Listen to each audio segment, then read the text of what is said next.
All right, my topic. First off, my topic's brought to you by patreon.com/kindoffunny. Before I even get to those, I want to thank everybody who supported us last month. Tim was getting ahead of it there. There it is. These are all the people who supported us for this. But this topic comes from patreon.com/kindoffunny. Also, Nick's gone. No, we said goodbye to him when you were in the bathroom. Oh, you did? Yeah. Everyone's aware he's gone. I had a poop. You okay? You feeling okay? Feeling better now, thank you. No problem. Do we have to worry about like an issue? You okay? Okay. I think so. I don't want it to be one of the bad ones. I need to get the bad ones every so often. Okay.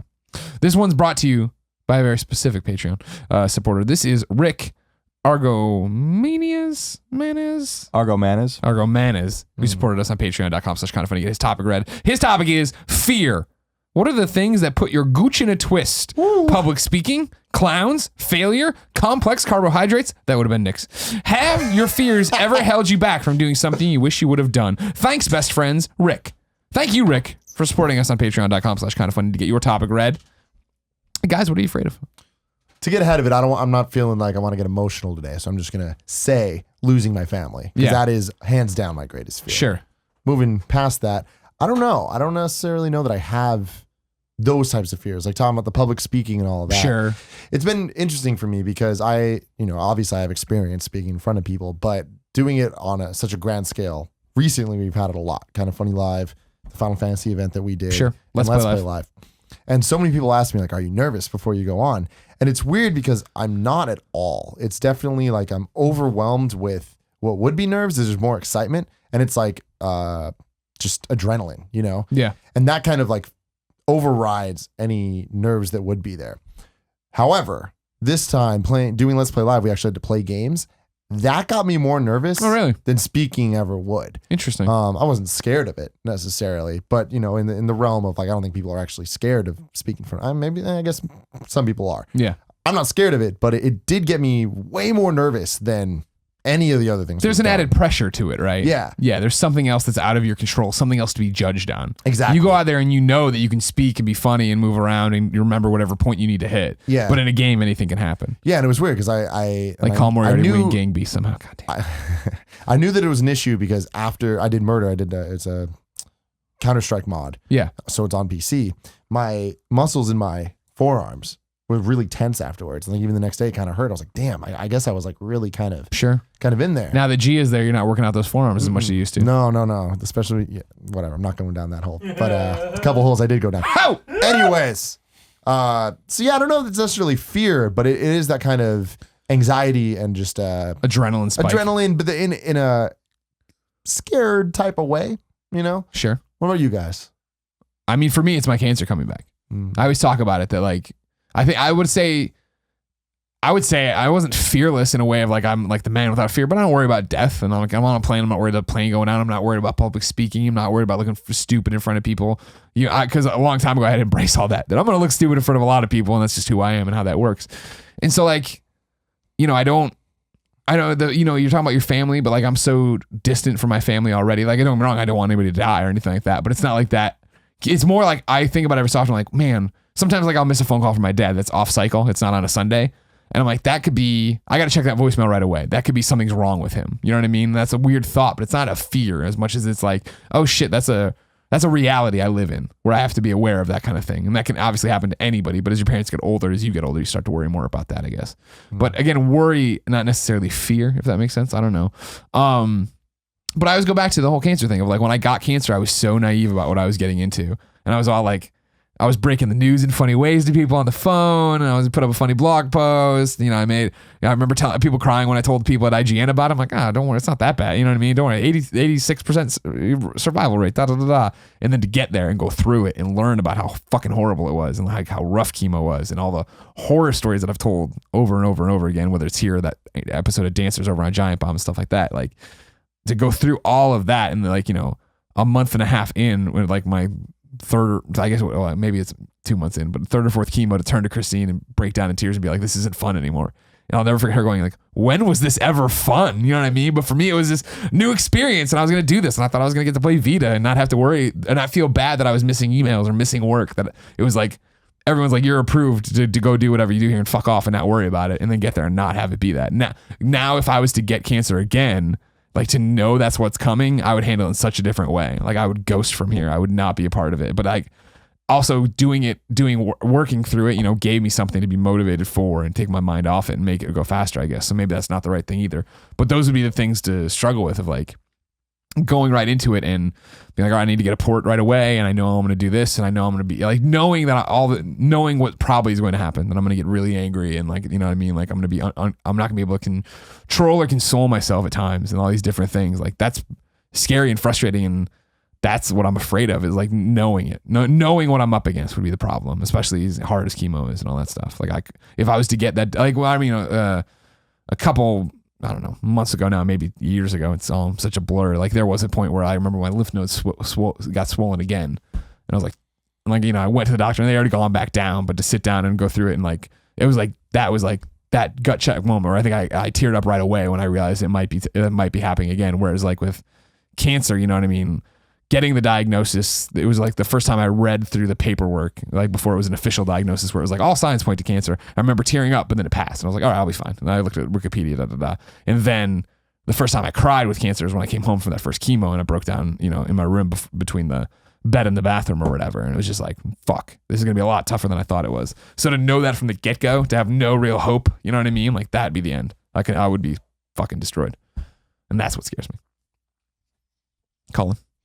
I don't know. I fear a lot of things. I fear my own health issues for sure. Not so much my skin cancer because that went away and that was whatever, but more like my stomach and my colon and stuff like that. Like I do have serious issues and they can get really bad. So, every time you like go and get an endoscopy or a colonoscopy or something like that, and they find something new, or you expect that they're going to tell you have like colon cancer or something. Because my grandfather died of colon cancer too, so it's in us. Is the diagnosis on that still just a shrug? What do you mean? I feel like it was misdiagnosed for a while. It came back. It wasn't celiac. But where are we right now? I have like IBS and I have like stomach ulcers and stuff like that. I just have to monitor it or whatever. It's all mental too. It's like it has nothing to do with the food that I eat. And I don't mean it's mental as in it's like doesn't exist. I mean it's like mentally caused. Sure. Because what I think are realizing is that I can eat whatever. Doesn't matter. Like. Doesn't help probably, but it's not like they're like, what exacerbates it? And I'm like, just stress. It's very predictable. I fear in a way, like I like to win.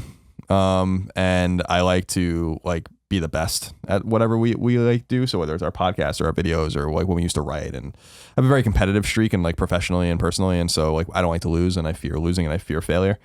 But I think that also bleeds into my personal life where I fear loss just generally. Like I fear bad things happening to me. I have a hard time living in the moment. So like when I have a fantastic relationship, with Erin, for instance, and like I fear losing it for no reason, like just because I'm like, this is so much better than everything that I've had and like makes me happy and all that kind of stuff. And so like, you fear losing it, or like same thing with Kind of Funny with like, we're doing so well, personally and financially or whatever. It's like, you fear losing it. I don't live in the moment. So I have a lot of fears of hypotheticals as well that you can't control.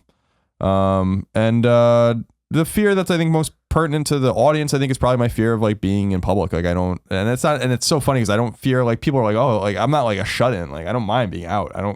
I can be in a football stadium full of people. I don't care. It's just like I don't want people to know who I am. Yeah, when the stadium's there for you. And I felt that like kind of it was very lonely actually after Let's Play Live for me, because a lonely feeling because I just didn't want to be there, after like to do the meet and greet or whatever. Not because I don't appreciate the fans or whatever, but because I'm like, I don't like this part of it, I don't want to like let people down and disappoint them, or they're disappointed with the version of Colin that's the real Colin or whatever. Mm-hmm. And so I just kind of retreated from that, and it makes me sad because like I've reflected to this to people in the past, my parents and to Erin and to others, where it's like, I wish I enjoyed it like you guys enjoy it, because I think it would be fun. It's just like I enjoy the procedure of getting to that point, and then once we reach that point, I'm like, I'm good. And you know what I mean? Like where it's like I like doing the content. And people are like, are you afraid of like how do you deal with being on stage? I'm like, being on stage doesn't bother me. You can't get to me. Like, like I'm doing it for everyone, or like being on camera doesn't bother me at all. I don't care about that stuff. But once I'm surrounded by people in a very unorganized kind of way, and they want to meet you or shake your hands or whatever, I'm like, I gotta go. And I definitely felt that overwhelming fear where I kind of like beelined out of there, Mm-hmm. And people definitely like look at you like they want to talk to you or say something, and I'm just like, I gotta go, thank you, like, and I don't want to be that way, but that's who I am. So I think in terms of like my day-to-day, like as we get bigger in quotes and like get more famous in quotes, I'm gonna become more and more reclusive, professionally, which I think is the way it is. As people who know me, you guys know me, people know me, like, I have no problem going to a crowded bar or like going to a restaurant with people. Like I don't, what I'm noticing in my real life, and I don't know if you guys notice it too, is like, it's bleeding totally into my real life. Like I'm recognized like often, like outside of like gaming conventions or like gaming places. Yeah, it's happening. Or when to all of people us. are in San Francisco where I'm like, I'm eating at a restaurant on the side of, Hayes or whatever, and like a guy stops to say hello to me or whatever, or like I'm in Vegas and just at a casino and a guy says hello to me or whatever, and I appreciate it. Like, no one's doing anything wrong, and it's not that I don't appreciate it. It's just like there is part of me that's like, this is only going to get worse, so I have to either learn to enjoy it, which is hard for me, or I have to learn to embrace the fact that like I'm going to lose some of my own freedom by like not being able to do things anymore. Not that I'm like Brad Pitt or anything like that, but like in terms of like going to E3, like I can't have a normal E3. I can't have like a normal Comic-Con. I can't like, and I don't want to sound ungrateful because that's not, you guys know me. That's not the case. It's just, I'm very trepidatious with the outward facing like fame aspect of it, the shaking hands and signing things and taking pictures, whatever. Like I just, I don't know. It's just not for me. So I think that like I fear that, and I fear that component. But I also long to appreciate and enjoy. Well, I appreciate it, but to enjoy that component more as well. But I just don't know that I'll ever get to that point. Tim, has your fear? I mean, that's a pretty good example for him. But held you back from anything? Held me back? No, I mean, if anything, like going back to my mom, it's like, that just pushes me forward to do more. And I feel like that.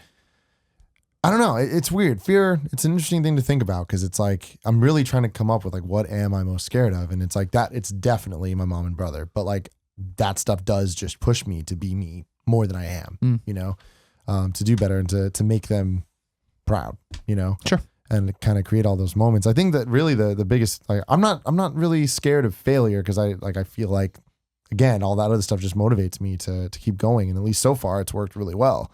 And I feel like, I've surrounded myself with people that want to keep pushing forward and are pulling me up and are pushing me forward and all this stuff. And it's been good. I feel like I've really kind of created a good scenario for me to not have much to be afraid of.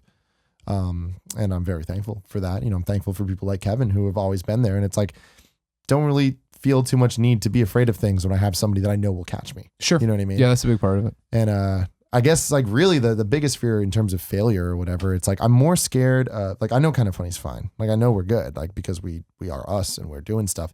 And I know that I believe in all of us individually and all of us as a whole. My biggest fear is us like getting fed up with each other and like us like wanting to splinter. Because like the moment we have a Beatles moment where we decide to go solo, I mean that's gonna fuck up everything. Yeah. And like that honestly is my biggest fear in terms of us. It's like, is you leaving? Is you wanting to just do your own thing? Because you totally could, And I feel like all of us could do our own thing, but you are the one that like, if you decided to say, fuck it, I'm just doing me, you'd be great, No, it wouldn't. It's a cart and horse thing. And I believe that too. I mean, trust me, I know. Like, I have the opportunities I know what we guys. all do for each other, and I know that it totally is we all benefit and help each other and pull each other up and all that stuff. But it's like, the moment that you're not fully behind me is going to be horrible, and I don't ever see it happening. But that is my fear. If I was to be scared of something, it specifically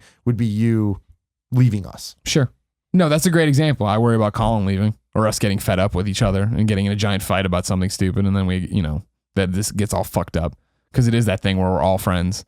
And so there is that part where it's the business side and the friendship side. And like, I think we escalate and yell quicker than we should and treat each other differently than we should if it was like, we got hired out at a place. But here we are in the muck and the shit right now. The five guys who are. Do you really worry about me leaving? I'm not going to leave. I worry about you and I getting into irreparable harm arguments and stuff like that, where we say something stupid, and that's a big thing. I mean, we all have to learn how to talk to each other. We're not good at it. You know what I mean? Yeah, I'm not gonna leave. I'm loyal. Like that's the I know you're loyal. No. That's the thing that I take a lot of pride in, is like for all the negative aspects that I guess I have, which is some I guess, but I am a loyal person, and like I do what I say I'm gonna do. So, I founded this company with you guys, and I'm not gonna go anywhere. You might kick me out one day, but I'm gonna have a nice little golden parachute that Kevin will help pay for. Thanks, Kevin.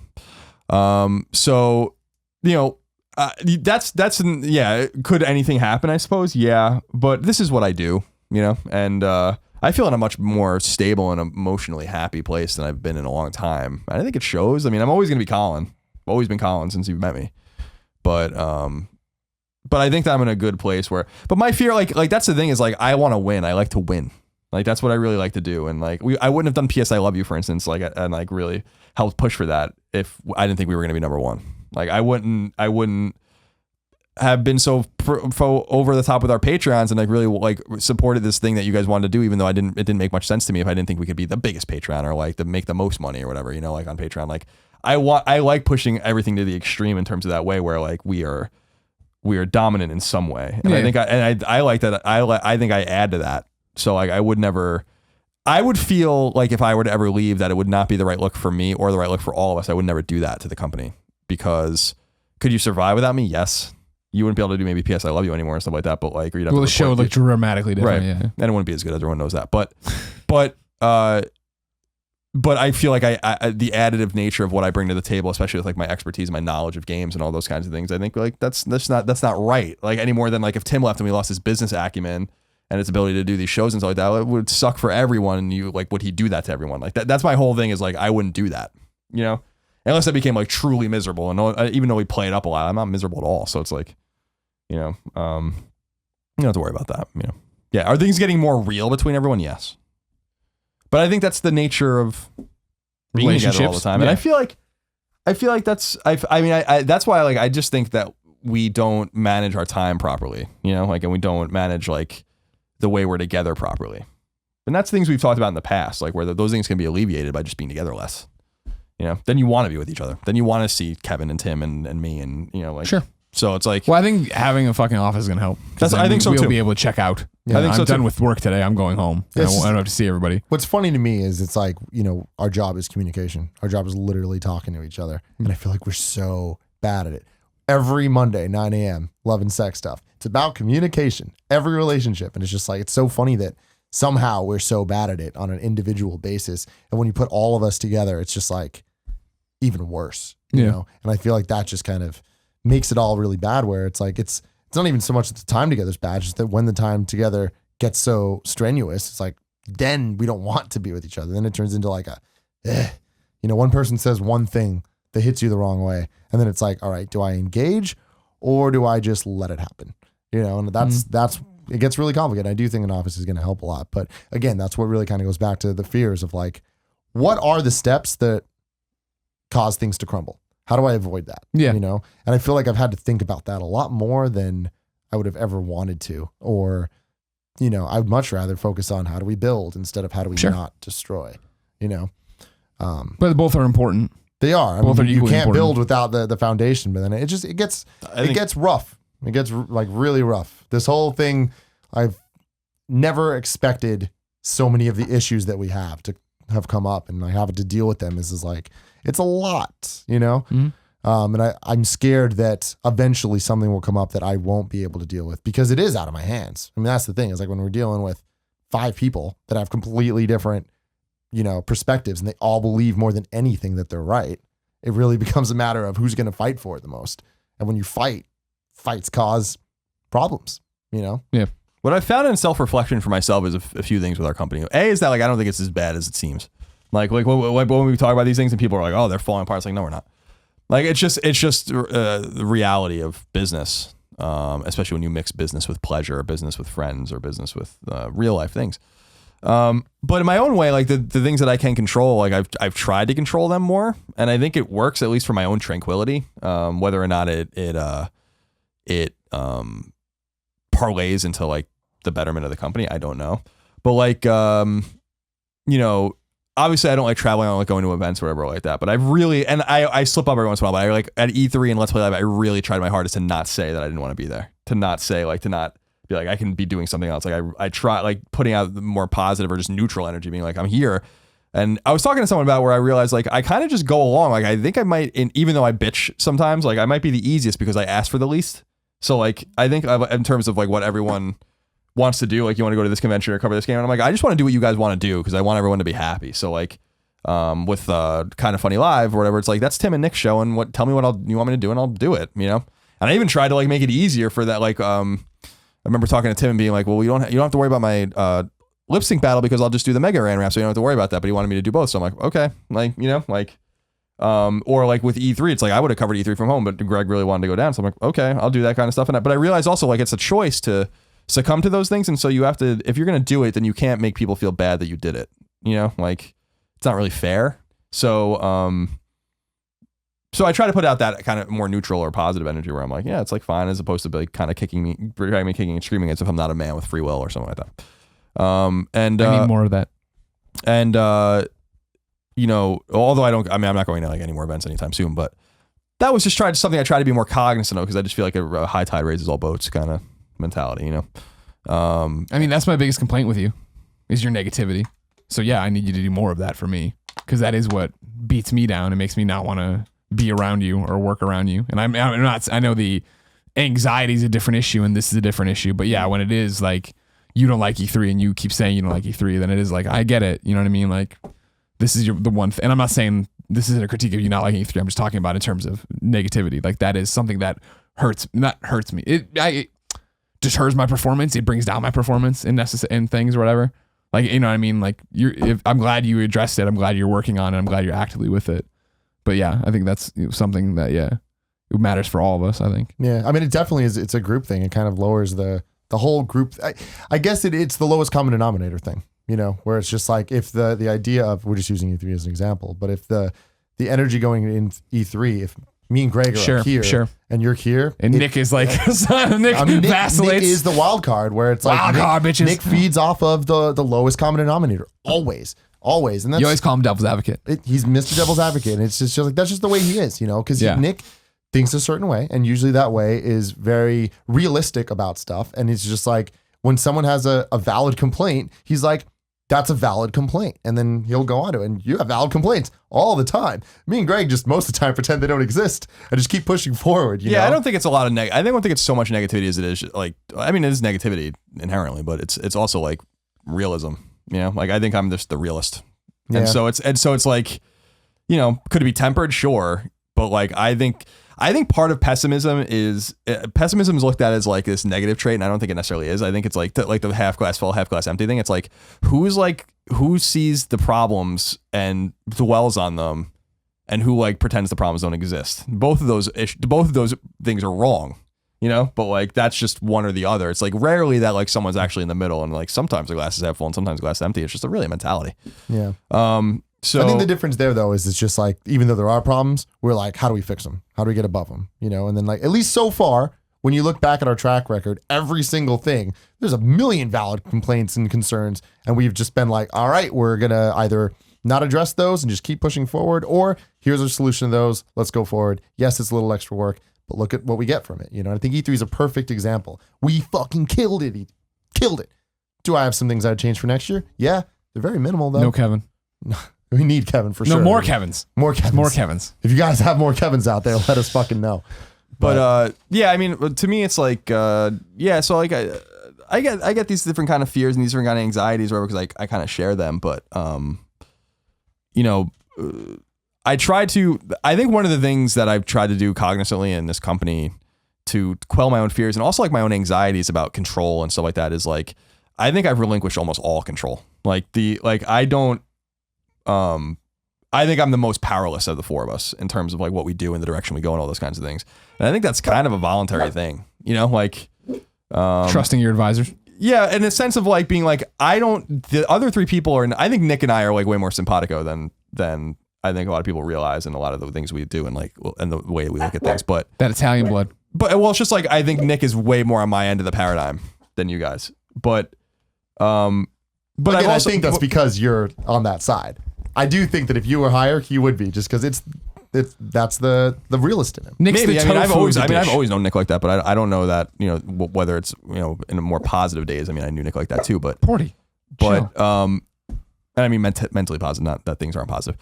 But I feel like I've tried to just relinquish control in the sense that like I would pull us in totally different directions, and that's not the consensus. So like you have to kind of respect that you're the minority, and still pull your weight. It's like a game plan in a football game. The quarterback might want to play a different spread, but this guy but the coach and the team, like they play better when they play West Coast offense or whatever. And so you play West Coast offense, even though you might not be the best at that.